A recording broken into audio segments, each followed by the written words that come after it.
High friends, learn with fun या चॅनलमध्ये तुमचे हार्दिक स्वागत. इयत्ता 8वी विषय भूगोल. प्रकरण नंबर 8. प्रकरणाचं नाव आहे उद्योग. उद्योग. या प्रकरणाच्या खाली पान नंबर 59 वर जो स्वाध्याय आलेला आहे त्या स्वाध्यायाची उत्तरे आपण आजच्या व्हिडिओमध्ये पाहणार आहोत. चला तर सुरू करूया उद्योग या प्रकरणाच्या खाली आलेल्या स्वाध्यायाची उत्तरे. आपल्याला पान नंबर 59 वर आपल्याला प्रश्न क्रमांक पहिला दिलेला आहे. अचूक पर्यायांसमोरील चौकटीत बरोबर अशी खूण करा. तर 4 पर्यायांपैकी जो बरोबर असेल त्यासमोर बरोबरची खूण करायची आहे. त्यासाठी आपल्याला अ दिला आहे. औद्योगिक विकासावर खालीलपैकी कोणता घटक प्रत्यक्ष परिणाम करत नाही? तर औद्योगिक विकासावर खालीलपैकी प्रत्यक्ष परिणाम न करणारा घटक आहे हवा. त्यानंतर पुढे आपल्याला आ दिला आहे. खालीलपैकी कोणता उद्योग हा लघु उद्योग आहे? तर खालीलपैकी उद्योगांपैकी पुस्तक बांधणी उद्योग हा लघु उद्योग आहे.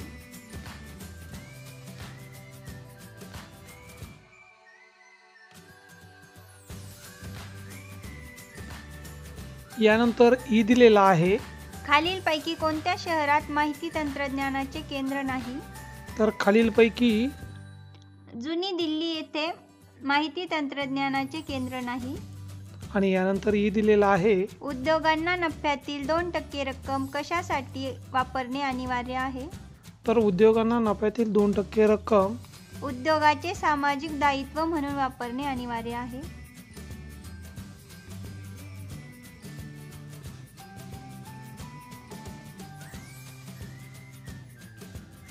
यानंतर याच खाली प्रश्न क्रमांक 2 दिलेला आहे. खालील विधाने सत्य की असत्य ते लिहा व असत्य विधाने दुरुस्त करा. तर तुम्हाला विधान सत्य की असत्य ते पण ओळखायचं आहे. जे विधान असत्य आहे तर ते विधान तुम्हाला दुरुस्त पण करायचं आहे. त्यासाठी तुम्हाला अ दिलेला आहे. देशातील लघु व मध्यम उद्योग अवजड उद्योगांना मारक ठरतात. तर देशातील जे लघु उद्योग आहे आणि मध्यम उद्योग आहे तर ते अवजड उद्योगांना मारक ठरतात का? तर हे विधान असत्य आहे. तर हे उद्योग या उद्योगांना अवजड उद्योगांना मारक ठरत नाही तर ते पूरक ठरतात. हे सत्य विधान आहे.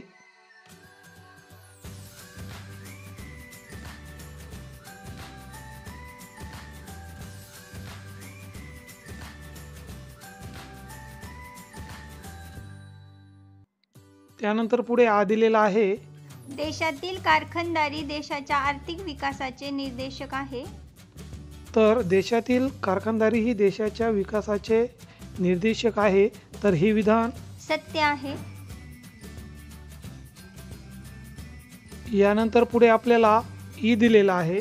औद्योगिक विकास महामंडळाच्या स्थापनेचा उद्देश उद्योगधंद्यांचे विकेंद्रीकरण करणे हा आहे.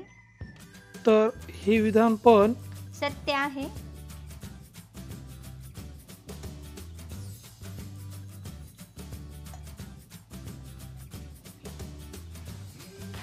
यानंतर पुढे आपल्याला ई दिलेला आहे. उद्योगांचे सामाजिक दायित्व हे प्रत्येक उद्योगधंद्यासाठी अनिवार्य आहे.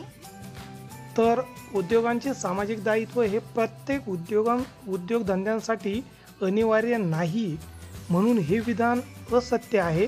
तर सत्य विधान आपल्याला असं सांगता येईल की उद्योगांचे सामाजिक दायित्व हे प्रत्येक उद्योगधंद्यांसाठी अनिवार्य नाही.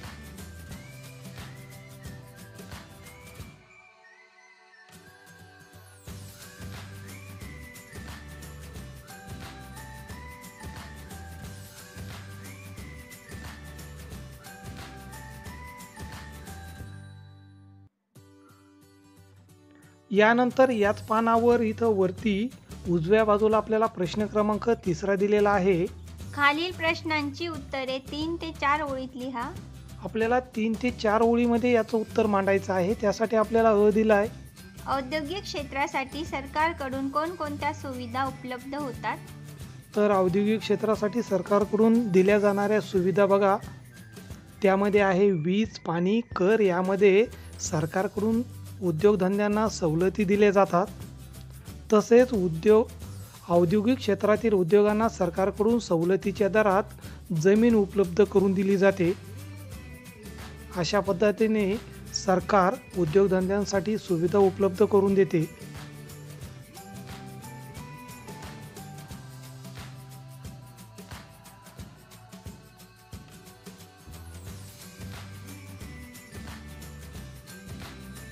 यानंतर 3 ते 4 ओळीमध्ये उत्तर लिहिण्यासाठी आपल्याला आ दिलेला आहे. औद्योगिक विकासाचा राष्ट्रीय विकासावर कसा परिणाम होतो हे तुमच्या शब्दात लिहा. व्हिडिओ आवडला असेल तर लाईक या बटनावर क्लिक करा. चॅनलला सबस्क्राईब केलं नसेल तर सबस्क्राईब या बटनावर क्लिक करा. म्हणजे पुढच्या व्हिडिओची जी नोटिफिकेशन आहे सगळ्यात अगोदर तुम्हाला मिळेल. तर औद्योगिक विकासाचा राष्ट्रीय विकासावर होणारा परिणाम आपल्या शब्दात लिहायचा आहे. तर पान नंबर 56 वर याचं इथं सगळ्यात खाली इथं याचं उत्तर आलेलं आहे बघा. यावरून आपल्याला या प्रश्नाचे उत्तर असे सांगता येईल की औद्योगिक विकासामुळे रोजगाराची पातळी वाढते. जेवढे उद्योगधंदे वाढतील तेवढा रोजगार वाढणार आहे. देशातील लोकांना रोजगार मिळाल्यामुळे दरडोई उत्पन्नात वाढ होते.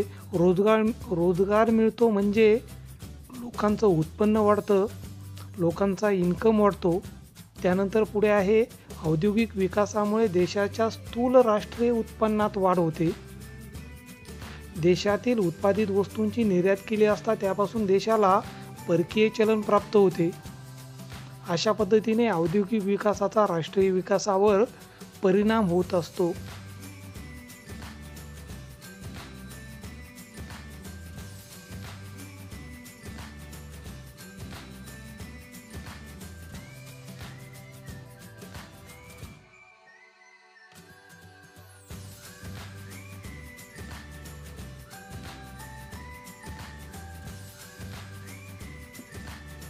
यानंतर पुढे आपल्याला हे दिलेलं आहे. उद्योगांच्या सामाजिक दायित्वाच्या उपयुक्ततेबाबत तुमचे मत थोडक्यात व्यक्त करा. तर आपण या ठिकाणी सामाजिक दायित्व म्हणजे काय एकदा अगोदर ते पाहू आणि त्याची उपयुक्तता त्याखाली मी मांडणार आहे. तर सामाजिक दायित्व म्हणजे काय? समाजातील मोठ्या प्रमाणावर नफा कमावणाऱ्या उद्योगांनी अथवा उद्योग समूहाने आपल्या नफ्यातील काही टक्के रक्कम समाज हितोपयोगी कार्यासाठी खर्च करणे याला सामाजिक दायित्व असे म्हटले जातं. तर या सामाजिक दायित्वामुळे लोकांच्या कल्याणात भर पडू शकते.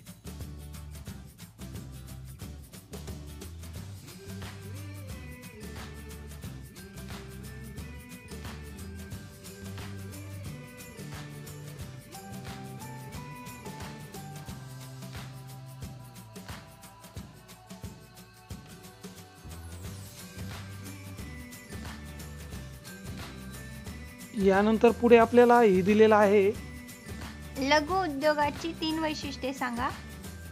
तर लघु म्हणजे जे लहान उद्योग आहे तर त्यांची 3 वैशिष्ट्ये आपल्याला या ठिकाणी भांडवल, जागा, यंत्रसामग्री या आदानांची तुलनेने म्हणजे कोणाच्या तुलनेने मध्यम उद्योग आणि अवजड उद्योगांच्या तुलनेने कमी प्रमाणात आवश्यकता असते. भांडवल कमी लागते, जागा कमी लागते आणि यंत्रसामग्रीसुद्धा लघु उद्योगांना कमी लागते.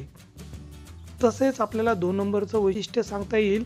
लघु उद्योगांना तुलनेने कमी मनुष्यबळ लागते, कमी मनुष्यबळाची आवश्यकता असते.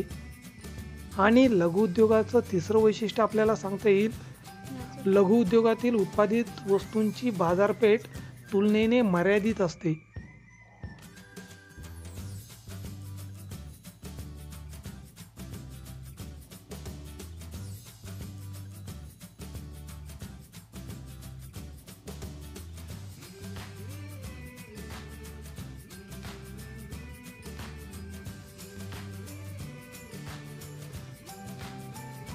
यानंतर याच खाली प्रश्न क्रमांक 4 दिलेला आहे. खालील प्रश्नांची सविस्तर उत्तरे लिहा. सविस्तर उत्तरे लिहिण्यासाठी आपल्याला अ दिलेला आहे. औद्योगिक विकासावर परिणाम करणारे घटक स्पष्ट करा. तर असे कोणते घटक आहे की ज्यांचा औद्योगिक विकासावर परिणाम होतो ते घटक आपल्याला स्पष्ट करायचे आहे. तर सविस्तर उत्तर लिहायचं म्हणून याचं उत्तर आपण या ठिकाणी सविस्तर देणार आहोत म्हणून उत्तर पण मोठे होईल. तर औद्योगिक विकासावर परिणाम करणारे घटक आहे प्राकृतिक रचना, कच्चा माल, मनुष्यबळ, पाणीपुरवठा, वाहतुकीच्या सोयीसुविधा, भांडवल, बाजारपेठ, शासकीय धोरणे, राजकीय औद्योगिक विकासावर परिणाम करतात. तुम्ही एवढं जरी उत्तर लिहिलं तरी चालेल, कारण औद्योगिक विकासावर हे घटक परिणाम करतात. ते कसं परिणाम करतात त्याचं स्पष्टीकरण इथं खाली केलेलं आहे बघा. इथं प्राकृतिक रचना हा औद्योगिक विकासावर परिणाम करणारा घटक आहे. मग मी ते या ठिकाणी स्पष्ट करतो की उदाहरणार्थ घनदाट वन प्रदेश असेल, पर्वतीय प्रदेश असेल किंवा वाळवंटी प्रदेश इत्यादी ठिकाणी प्रतिकूल प्राकृतिक रचनेमुळे उद्योगधंद्यांसाठी अनुकूल त्या ठिकाणी वातावरण नसतं, प्रतिकूल वातावरण असतं, प्रतिकूल रचना असते. यामुळे आणि वाहतुकीच्या सोयीसुविधामुळे त्या ठिकाणी वाहतुकीच्या सोयीसुविधा उपलब्ध नसतात. त्या मर्यादित प्रमाणात उपलब्ध असल्यामुळे औद्योगिक विकास पुरेशा प्रमाणात होत नाही. समजा जी प्राकृतिक रचना आहे ती जर समजा सुपीक मैदानी प्रदेशात शेती व्यवसायाची भरभराट होते, शेतमाल इतर अनेक व्यवसायात कच्चा माल म्हणून उपयोग होत असल्यामुळे अशा प्रदेशात इतर उद्योगांच्या विकासास चालना मिळते.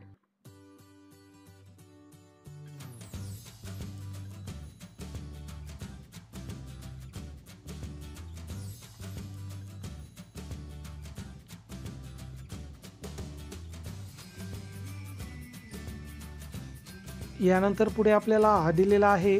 महाराष्ट्र औद्योगिक विकास महामंडळाचे फायदे लिहा. तर महाराष्ट्र औद्योगिक विकास महामंडळाचे फायदे आहेत. प्रत्येक जिल्ह्यात महाराष्ट्र राज्य औद्योगिक विकास महामंडळाद्वारे औद्योगिक क्षेत्राची निर्मिती करण्यात आली असल्यामुळे उद्योगांच्या विकेंद्रीकरणात चालना मिळते. त्यानंतर पुढे आपल्याला असं सांगता येईल, महाराष्ट्र औद्योगिक विकास महामंडळ राज्यातील रोजगार पातळी वाढवते, व्यापार आणि लोकांचे राहणीमान उंचवण्यात महत्त्वपूर्ण ठरते.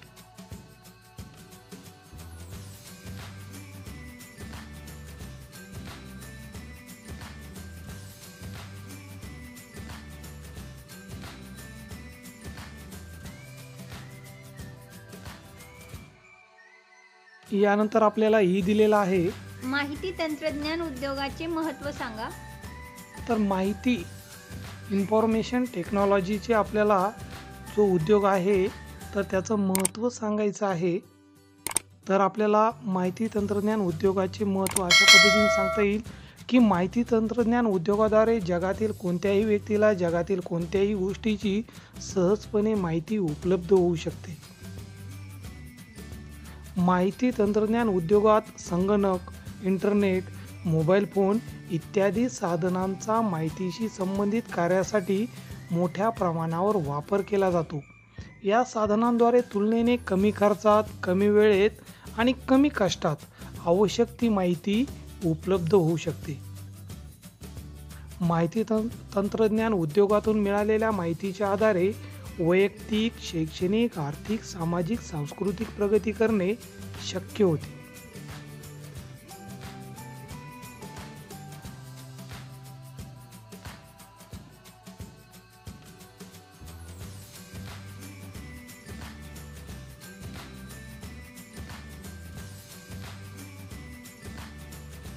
यानंतर आपल्याला हे दिलेला आहे.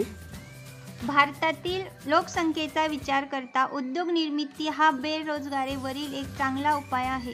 स्पष्ट करा.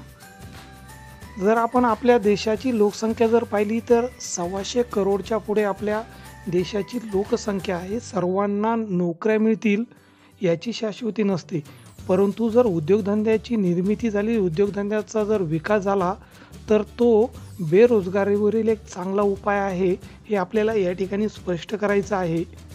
तर आपल्याला याचं उत्तर असं सांगता येईल की भारतात मोठ्या प्रमाणावर लघु उद्योग आणि मध्यम उद्योग निर्मिती केली असता बेरोजगार व्यक्तींना, स्त्रियांना मोठ्या प्रमाणावर रोजगाराच्या संधी उपलब्ध होतील, रोजगार मिळतील. भारतात मोठ्या प्रमाणात उद्योग निर्मिती केली असता नागरिकीकरणात चालना मिळेल आणि ग्रामीण भागातून शहरी भागाकडे होणारे लोकसंख्येचे अतिप्रमाणातील स्थलांतर थांबवणे शक्य होईल. तसेच उद्योगाची जर निर्मिती केली तर राष्ट्रीय उत्पन्नात वाढ होईल व रोजगारीचे जे दुष्टचक्र आहे तर ते भेदणे शक्य होईल.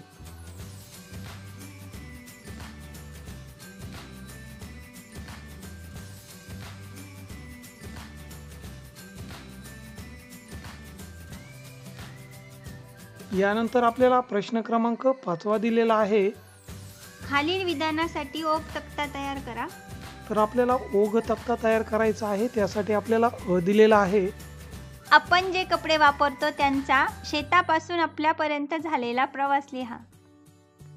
तर आपण जे कपडे वापरतो त्यांचा प्रवास लिहायचा आहे. तर त्यासाठी अगोदर शेतमाल म्हणजे जो कापूस आहे त्या कापसाची शेतामध्ये पिकवला जातो तो. त्यानंतर त्या कापसापासून सूत निर्मिती केली जाते आणि त्यापासून कापडाची निर्मिती केली जाते. अशा पद्धतीने आपल्याला ओघ तक्ता तयार करता येईल.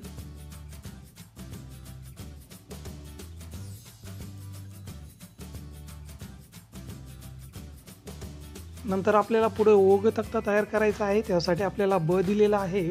एखाद्या उद्योगाच्या स्थानिकीकरणासाठी आवश्यक घटक लिहा.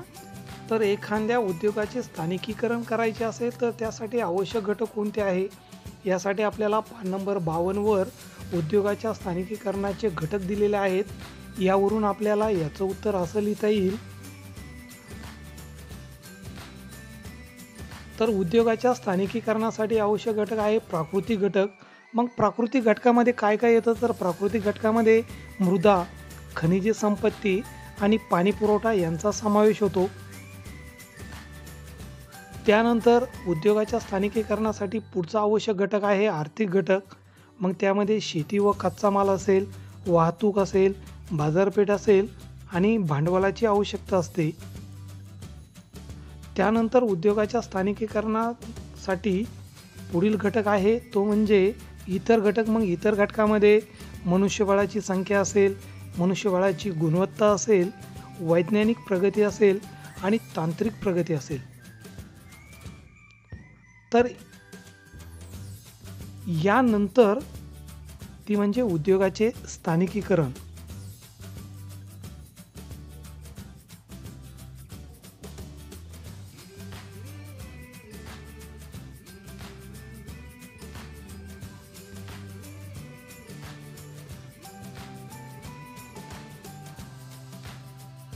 आणि आपल्याला प्रश्न क्रमांक 6 दिलेला आहे. फरक स्पष्ट करा. फरक स्पष्ट करण्यासाठी आपल्याला दिलेला आहे मध्यम उद्योग व अवजड उद्योग. तर आपल्याला मध्यम उद्योग आणि अवजड उद्योग मध्ये फरक स्पष्ट करायचा आहे. तर मध्यम उद्योग तर अवजड उद्योगांच्या तुलनेत मध्यम उद्योगांना कमी प्रमाणात भांडवल, जागा, मनुष्यबळ, यंत्रसामुग्री आवश्यक असते. तर मध्यम उद्योगाच्या तुलनेत अवजड उद्योगांना मोठ्या प्रमाणात भांडवल, जागा, मनुष्यबळ, यंत्रसामग्री आवश्यक असते. मग या मध्यम उद्योगामध्ये कोणत्या उद्योगांचा समावेश होतो तर मध्यम उद्योगामध्ये फळ प्रक्रिया उद्योग असेल, गुऱ्हाळ असेल तर यांचा समावेश मध्यम उद्योगामध्ये होतो. तर अवजड उद्योगामध्ये साखर निर्मिती, कापड निर्मिती, वाहन निर्मिती, औषध निर्मिती इत्यादी अवजड उद्योगाची उदाहरणे आहेत.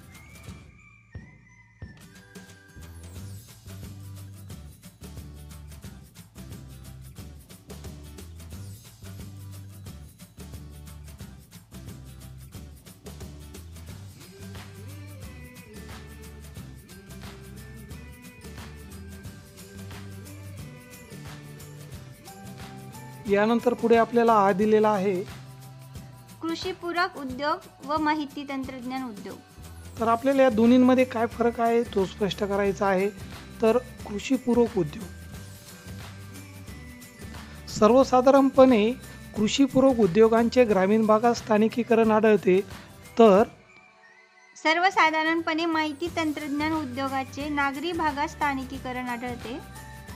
कृषीपूरक उद्योगांचा पारंपरिक उद्योगात समावेश होतो.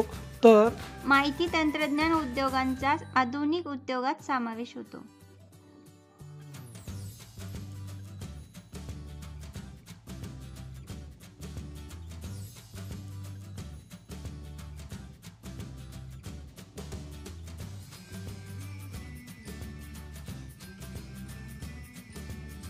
चॅनलला सबस्क्राईब केलं नसेल तर सबस्क्राईब या बटनावर क्लिक करा व्हिडिओ आवडला असेल तर लाईक या बटनावर क्लिक करा आणि तुमच्या मित्रांना शेअर करा. चला तर विद्यार्थी मित्रांनो, भेटूया पुढच्या स्वाध्यायामध्ये. तोपर्यंत bye, take take care. Care.